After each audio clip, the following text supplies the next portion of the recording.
For many centuries, London was a dangerous place.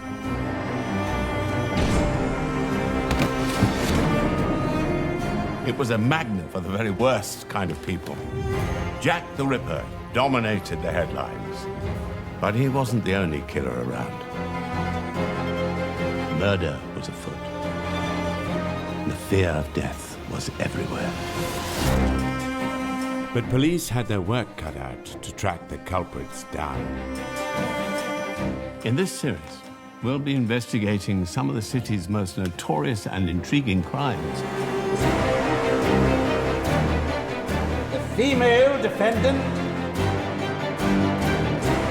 Sexual intrigue, vicious murder, as well as the latest technology, fed the nation's insatiable desire for gruesome stories of London's dark side.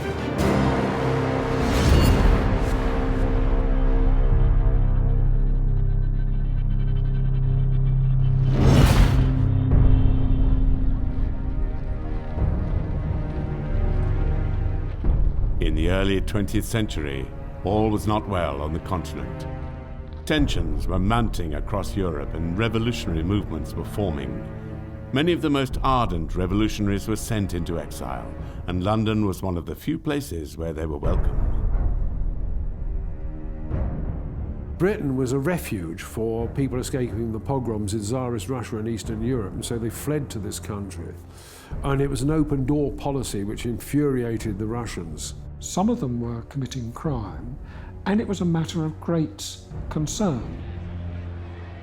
Surprisingly, they could come in with weapons.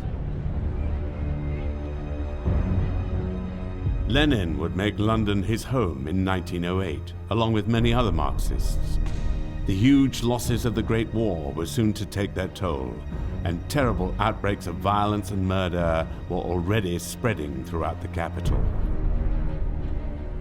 They introduced what they called the Aliens Act to register aliens because of concern about people coming into the country and the fear of crime that some of them would be committing.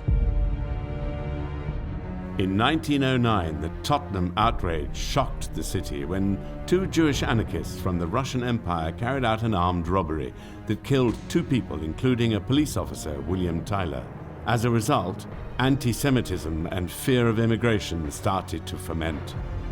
A year later, the Metropolitan Police would be involved in one of the most shocking chapters in its history, the siege of Sydney Street in the Whitechapel area.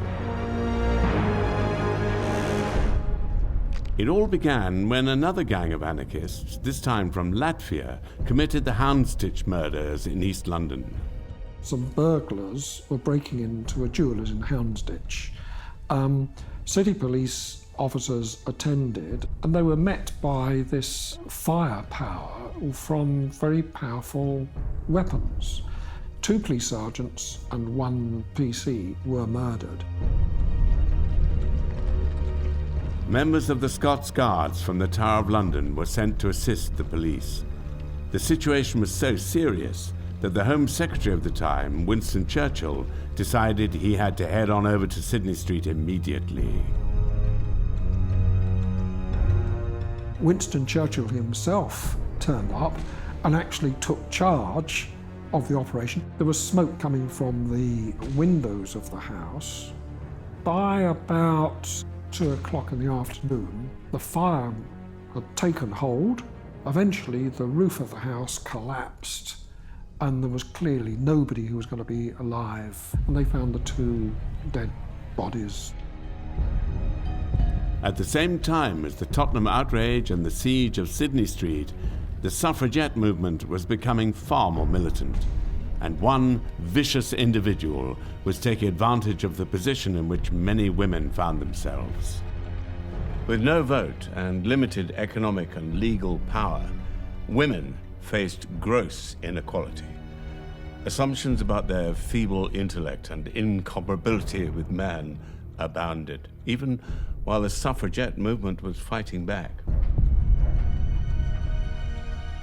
The latter half of the 19th century saw a lot of acts being passed in favour of women's rights, allowing women to keep their own property. allowing them to have their own children, separation from a husband. All of these things came into being. But women were still denied political rights. And the WSPU, the Women's Social and Political Union, led by Mrs. Pankhurst, were the most aggressive of the suffragettes. They started off in a small way, smashing shop windows in Oxford Street. Attacks were carried out on politicians. One of the most famous caught Winston Churchill, who was opposed to women having the vote, and gave him a flogging with a dog whip, which attracted a certain amount of attention. For most, the only hope of being provided for was in the societal structure that so constrained them: marriage. By today's standards, women had a rough deal. If they married, then the husband would normally take complete legal possession of their joint property. And so if a young lady had money of her own, then it could be a very difficult position. So for young girls, the pressure to find a husband before it was too late was acute, as was the ensuing desperation for those older, still unmarried women that society threatened to leave behind. These women were numerous and easy prey for certain men. One such woman was Margaret Lofty, who in 1914, at the age of 38, had married a mysterious fellow who went by the name of John Lloyd, and who seemed pretty well off.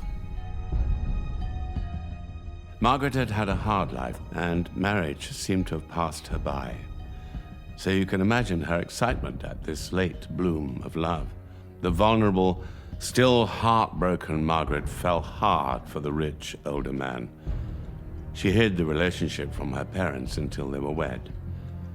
But poor Margaret only lived one night as a married woman. The next day, she was drowned in the bath, in the lodgings she took with her new husband.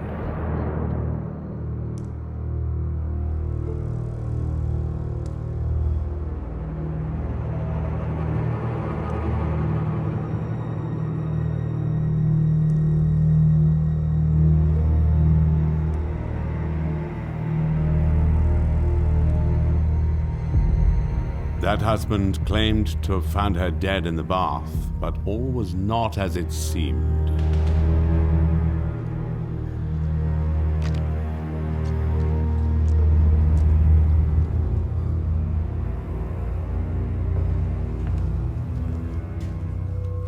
News of Margaret's death would eventually reach the desk of Inspector Arthur Neal of Scotland Yard, who was already dealing with the challenges presented by war with Germany. Where is it they're all being sent, sir? I mean, what harm's a German greengrocer going to do? Ever tried sauerkraut, Sergeant? It couldn't have been an easy time to carry out a complicated police investigation. The assassination of Archduke Franz Ferdinand had sparked off the events of World War I, and the United Kingdom had declared war on the German Empire on August the 4th, 1914. It was a very nervous time. The war was giving us a lot of work. The Defence of the Realm Act had us interning aliens, tracking down deserters, enforcing curfews. You couldn't even buy binoculars anymore. That was banned. We were so dog-tired of it all. The Metropolitan Police had made preparations in 1913 for the potential outbreak of war. They were tasked with monitoring the network of foreign agents working for Kaiser Wilhelm. Some officers who had retired were brought back into service. David Lloyd George and Winston Churchill had assigned uniformed women officers to supervise munition workers, a measure that would eventually give women greater consideration within the police service as a whole. There were more police at that time than I think at almost any other time. So policemen would later be called up, as they were in the Second World War, drafted into the services. But in the initial years, the war has only just started. I don't think you've got a manpower problem or a lack of investigative officers. Soldiers back on leave, for what leave they did have, would cause disturbances, so there was a need for a police force. In a case of murder, the detectives would always investigate it. Among all the challenges thrown up by the outbreak of war, Inspector Arthur Neal would receive a troubling message from a concerned citizen. A potential serial killer could be on the loose, and his use of numerous false names was going to make him very difficult to track down. Fortunately, they had one of Scotland Yard's greatest ever detectives, along with a genius named Bernard Spilsbury, a real-life Sherlock Holmes, who would help bring the Metropolitan Police into the realm of forensic science.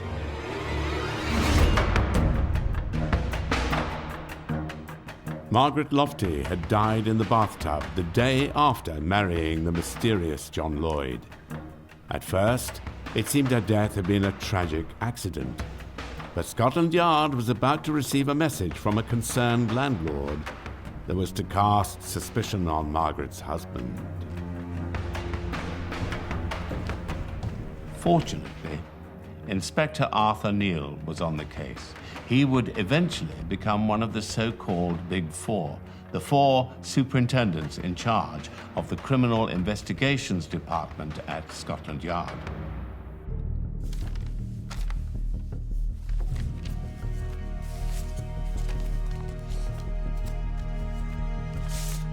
Very tragic, only 25, young, healthy woman. It came to light when Mr. Burnham was worried about his daughter Alice, who had got married, really against her parents' wishes. But she had died on her honeymoon in her bath.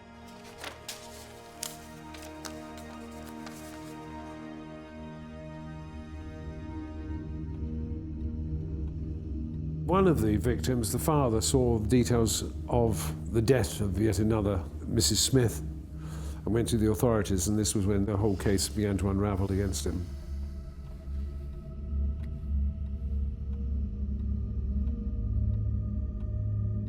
Mr. Burnham read another account in the News of the World of another incident that had occurred in similar circumstances, and said, that's exactly what happened to my daughter.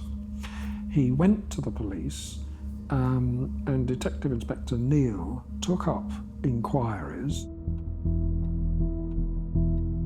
Inspector Neal knew that these two sudden deaths in bathtubs, just a year apart, couldn't be just a coincidence.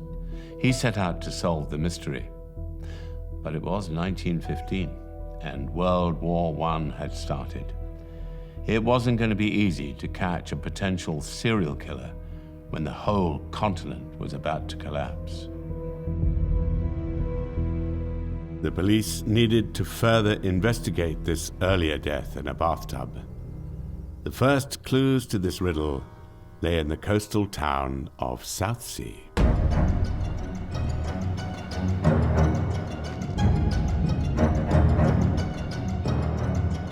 Alice Burnham was a bright, pretty girl of 25. She was the daughter of a coal trader, had trained as a nurse, and by 1913 had found a position as carer to an elderly man in the beachside resort of Southsea. And that is when she met someone. An older man, certainly, but single, still quite handsome, and conveniently rich. This man of the world seemed besotted with her. And just a month after their first meeting, Alice wrote to her parents to say she was engaged. On the 4th of November, they were married against her parents' wishes at a register office in Southsea. And just 6 weeks later, she was dead, drowned in the bath. Her now widowed husband went by the name of George Joseph Smith. Who was George Joseph Smith? Well, he was a man who had a number of different names. He had a number of different marriages. He was a sort of petty crook and con man. I mean, at one point he's supposed to be dealing in antiques and general sort of wares. He had a criminal record when he was in his teens. He believed in dominating women, and he could be quite brutal, quite prepared to beat them if they didn't do what they were told. The similarities between this case and the recent death of Margaret Lofty was stark. But could their husbands, John Lloyd and George Smith, be the same man? Or was it just a horrible coincidence? All the police had to work on was a general description of John Lloyd, husband of the late Margaret Lofty. There was no sign of Smith, no sign of Lloyd, and no clue if they were even the same man.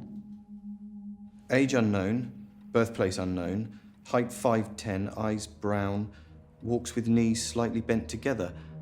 Sir, this could describe half the country. Time for some real police work then.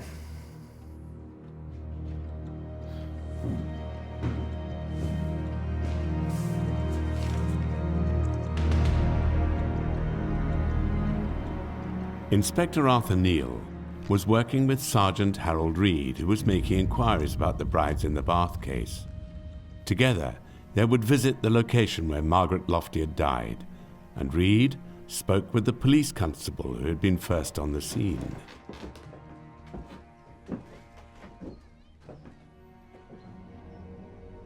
She was on the floor, naked. I told him to cover her up. The husband. It wasn't right. What did he look like? Bit over 5'9", brown hair, little grey, full moustache. He was pumping her arms back and forth when I got there. Trying to revive her, I suppose. I took over before the doctor arrived. I'm sure you did precisely as you were trained.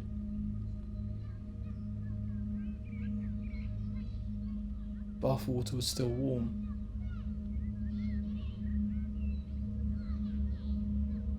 Lloyd had taken his wife to see the doctor the day before she died. Margaret had been suffering from a bad headache, apparently, though the doctor said Lloyd did all the talking. The officers at Kentish Town Police Station made inquiries across the country as they tried to find John Lloyd and George Smith to see if they were indeed one and the same person, and to find out exactly what had happened to Alice Burnham and Margaret Lofty.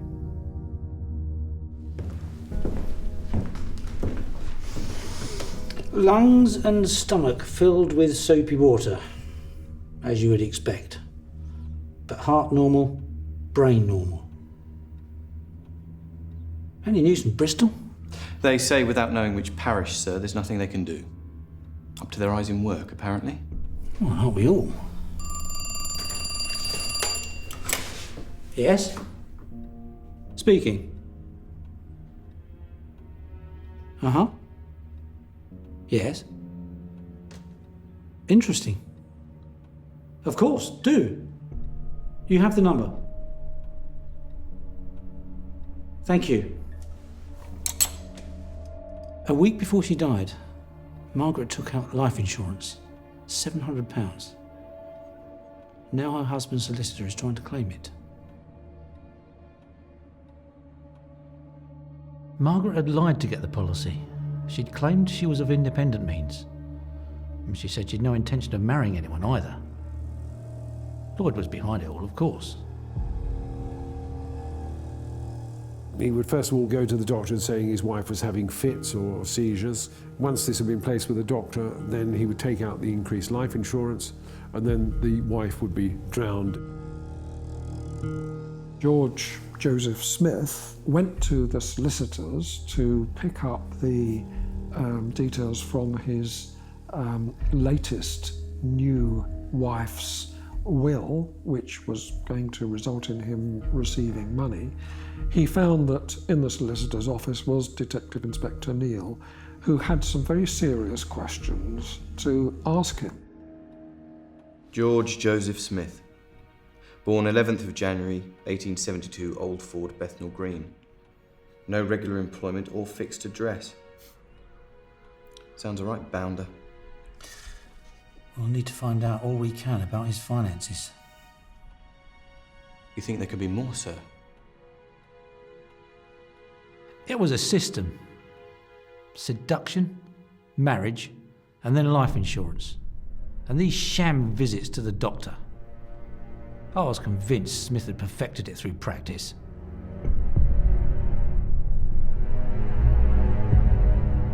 Their inquiries found out that a month before Alice took out life insurance, Smith had bought an annuity from the same company. The cost of that annuity was £1,300. It's worth more than 100 times that today. That was a huge sum for a man with no obvious means.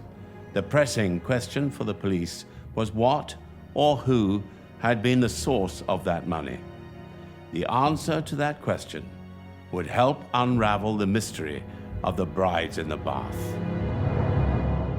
Little did the police know just how bizarre and terrifying a life George Joseph Smith was leading. The investigation would demand all the efforts of one of the greatest forensic scientists of the era and lead to an incredible trial that would capture the attention of a public looking for anything to distract them from the worries of World War I.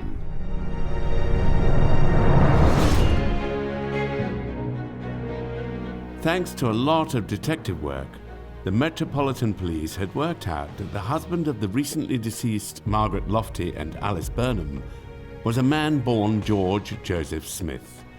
He had used many aliases and entered into numerous bigamous marriages before disappearing with the women's money.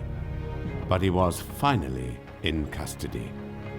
But Inspector Arthur Neal believed there may be other victims as yet undiscovered. And he was right. In 1910, Bessie Mundy was alone. Her dreams of marriage and family unfulfilled. Now 33, those hopes looked forlorn.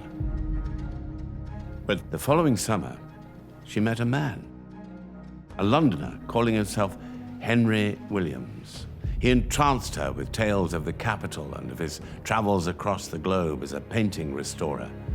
A whirlwind romance led to marriage. Her father, a bank manager, had left her £2,500 in his will. And this handsome amount was invested in a trust administered by her uncle. All the time Bessie was alive, the money was tied up in the trust. But should she die, the money would pass to the inheritor of her estate. George chose to marry a succession of women in order to benefit from the financial property that came with them, and automatically their money on their death became his. The ladies all stress his charm, his magnetic eyes. He said what an easy prey a woman was. He must have had some kind of hypnotic way of dealing with women, probably only exceeded by his greed in getting their money afterwards.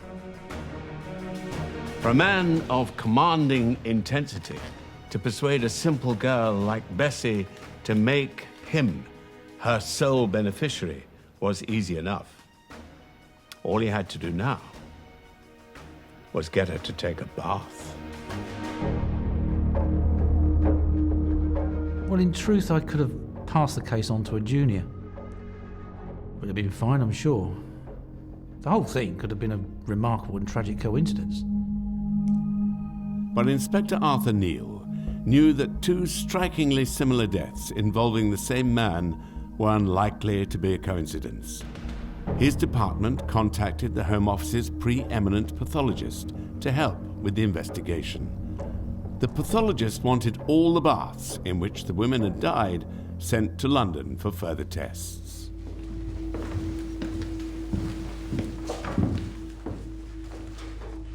From the public, sir. Possible solutions.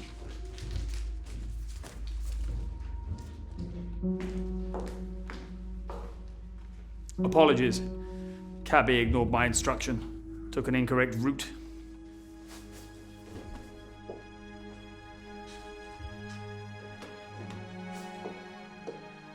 Are you just going to stand there, or should we get started? That was Dr. Spilsbury, a brilliant man. Perhaps a little too aware of it even then. With Bernard Spilsbury's assistance, the police uncovered more and more about George Joseph Smith's life. They soon found out about his earliest victim, Bessie Munday, but were always aware that it was going to be a challenge to prove he was a murderer.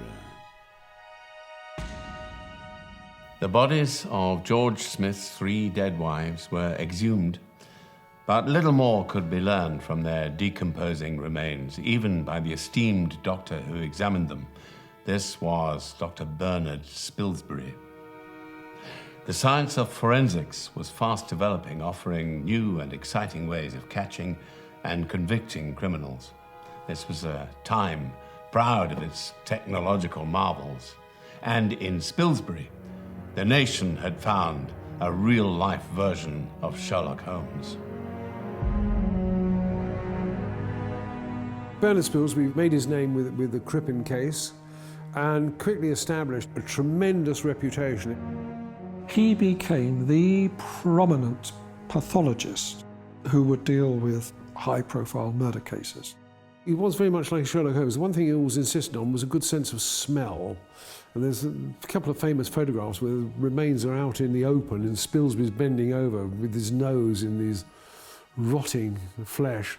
And the detectives at the side are turning away, and it's quite clear one or two of them are going to throw up what they're seeing and smelling. Spilsbury had been crucial in securing a conviction in the international sensation that was the trial of Dr. Crippen. Even more recently than that, though, Spilsbury had been called in for the case of Frederick Seddon. Seddon, just like George Joseph Smith, was accused of taking advantage of a woman, stealing her money, and then murdering her soon afterwards.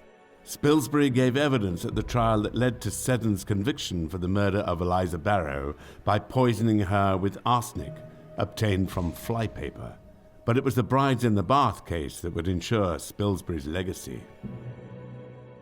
His reputation was so great at one point, even if he was wrong, jurors were prepared to believe him rather than another pathologist who in some instances were clearly right. He had this legendary reputation. As Bernard Spilsbury became more and more prominent and well known, pathology took a more and more prominence at these murder trials. It was more and more scientific, and it actually developed, if you like, the whole area of what we would now think of as being forensic science. Inspector Neal and Sergeant Reed carried out an experiment devised by Dr. Bernard Spilsbury. The Kentish Town Police and Dr. Spilsbury would work tirelessly, trying to work out just how George Joseph Smith caused 3 of his wives to die in a bathtub without obvious injury or even clear signs of drowning. However, Spilsbury would have a flash of inspiration. They do like a good murder. Mr. Marchant from Highgate writes, "It is quite possible to suffocate a person recumbent in a bath by pouring into it a sufficiency of carbonic acid gas." I worry how he came by such knowledge. Does Mr. Smith strike you as a scientific man, Doctor? Doctor!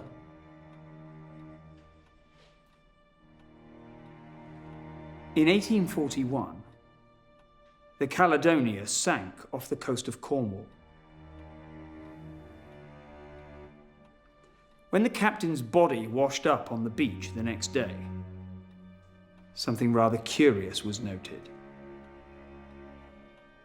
The shock of going into the water had rendered him unconscious so quickly. He still had a bag gripped in each hand when they found him. Inhibition, it's called. There was no sign of struggle. Mrs. Munday had a bar of soap in her hand when the doctor came. And no sign of struggle.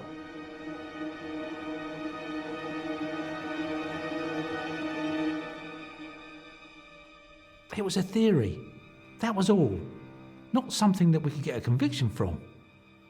So we worked hard, right down to the rock-bottom facts. And by the end, we had 253 exhibits. Marriage certificates, death certificates, letters, photos, you name it. Every scrap of evidence I could gather. This man was not going free. The trial was one of the most complex in British legal history. 112 witnesses from 40 different towns. The public were transfixed. A welcome distraction from the war in France. English justice continuing unabashed. The sprinkling of sex and scandal, together with the strangely alluring figure of Smith himself, helped draw big crowds to the Old Bailey. Smith would be defended by one of the most famous barristers of the time, Edward Marshall Hall. And Dr. Spilsbury's theories would be put to the ultimate test when he took the stand hoping to secure a conviction for murder. The police had George Joseph Smith in custody. He was clearly guilty of bigamy, but they were determined to convict him of murder. Dr. Bernard Spilsbury had developed a theory as to how Smith had dispatched 3 of his wives, which he wanted to bring before the court. In accordance with English law, Smith was only tried for the murder of the first victim, Bessie Munday. But in a legal first, the prosecution was able to use the deaths of Alice Burnham and Margaret Lofty as evidence of the work of a serial offender.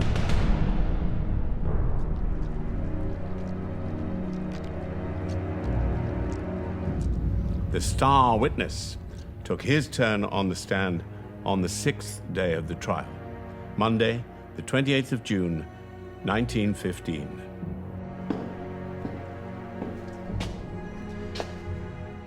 Dr. Spilsbury, supposing a person taking a bath fainted, would the breathing, respiration go on?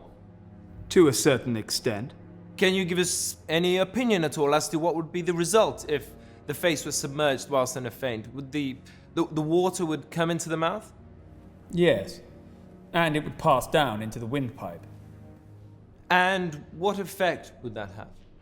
It would have a very powerful, smarting effect, and would probably recover the person from the faint. Now, if that person had in fact been conscious and then was suddenly submerged, would there be a shock to the system? Yes, if it were unexpected.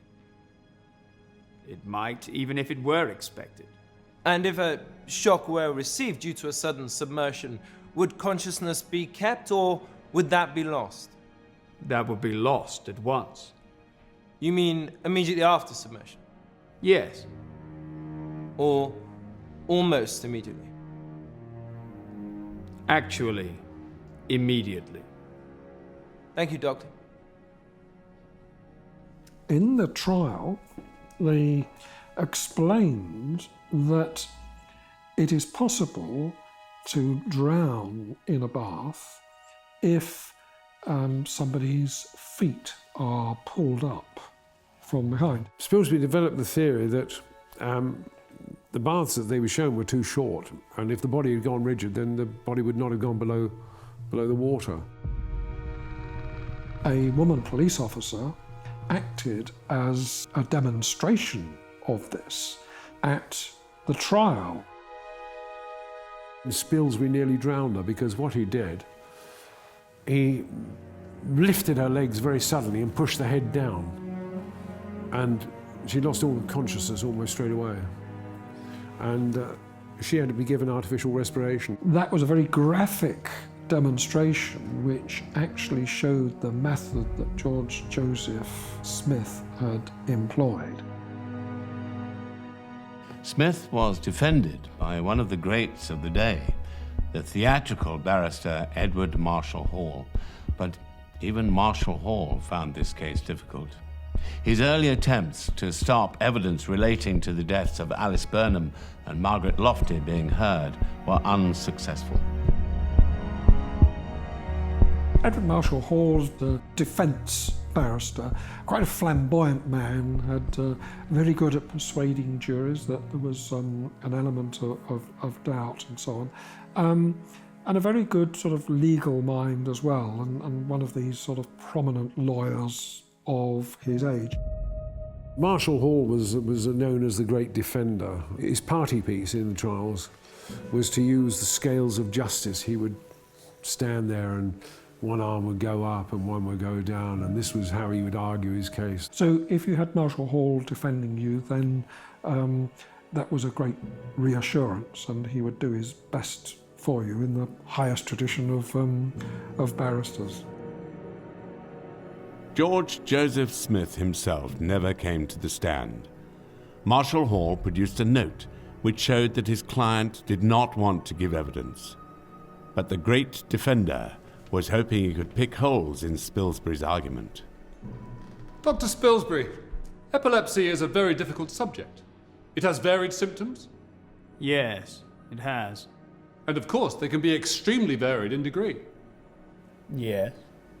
May I take it that many people have suffered from a very modified form of epilepsy, a very modified form of attack, without being epileptics? Yes. Have you known of women washing their hair in the bath?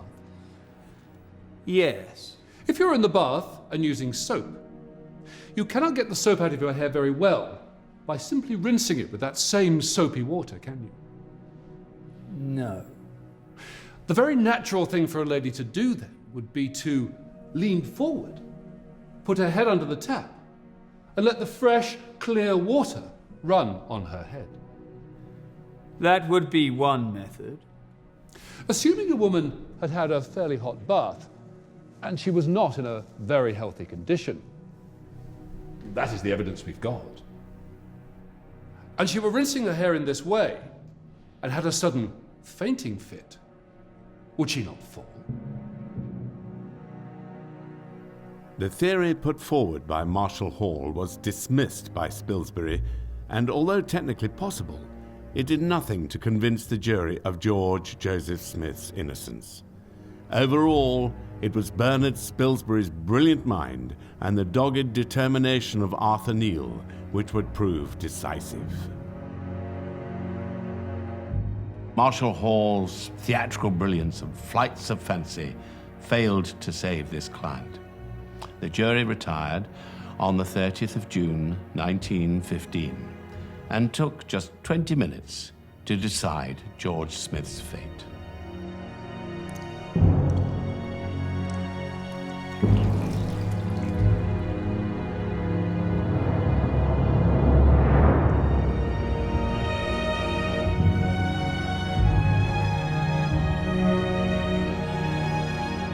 George Joseph Smith was executed at Maidstone Prison on the 13th of August, 1915.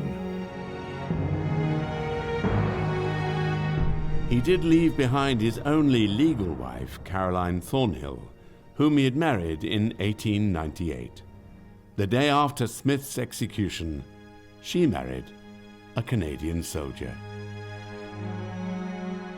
The case of George Joseph Smith and the brides in the bath would remain in the British public consciousness long after the end of World War I, and his horrifying story would be brought back into focus at the start of World War II. In 1939, Harold Nicolson, a well-known politician, published a best-selling book entitled Why Britain is at War, in which he likened the actions of Adolf Hitler in Europe to the modus operandi of George Joseph Smith. World War II would also see the involvement of the man who'd helped convict Smith, Dr. Bernard Spilsbury. His forensic skills and knowledge of pathology were harnessed in a top-secret mission called Operation Mincemeat, which succeeded in deceiving Nazi forces and saving numerous Allied lives. In the interwar years, though, Spilsbury had testified in many other sensational trials. Bernard Spilsbury had this very eminent role in giving evidence in so many murder cases. Between the Crippen case and 1947, when he died, he did something like 21,000 post-mortems. The defence would say, well, if Spilsbury is appearing for the other side, we don't really stand a chance. In modern terms, he would probably be criticised for giving his own personal opinion perhaps a little bit too strongly. And there are some cases where the evidence could have been interpreted either way. But he was a man of his time. He helped to convict poisoners such as Herbert Armstrong and Jean-Pierre Vaquier. But his method of working would be brought into question. He undoubtedly helped to convict and establish the truth of many, many high-profile cases. He lived until 1947. Two of his sons had died, and he was suffering from overwork. Eventually, he went to his laboratory and cleared up all his paperwork, and then quietly committed suicide. A very sad end to a very fine career. It may have been a very tragic end for Bernard Spilsbury, but he left behind a tremendous legacy in the field of forensic science and criminal investigation, and his monumental efforts had brought down one of the nation's most cold-hearted murderers, George Joseph Smith. Later in the century, he'd probably be classified as a psychopath, a man who acted without qualm or scruple, but who nevertheless exercised great personal charm. But there was no such word for a man like Smith in 1915. He viciously exploited the iniquitous position of women in society for his own ends. The suffragette movement did help remedy some of the many problems that women faced in this era, and the outbreak of war led to all prisoners who were locked up for suffragette activities being released in amnesty. The First World War was altering society, ushering women into the workplace and later into the political world as well. But although their legal status did improve, it would be a long time before the role of women in society changed sufficiently for them to no longer be such easy victims for the likes of George Joseph Smith, the brides in the bath killer. The old morality and rigidity of pre-war days was not swept away by the carnage of the trenches, but would continue to affect the fate of women for decades to come.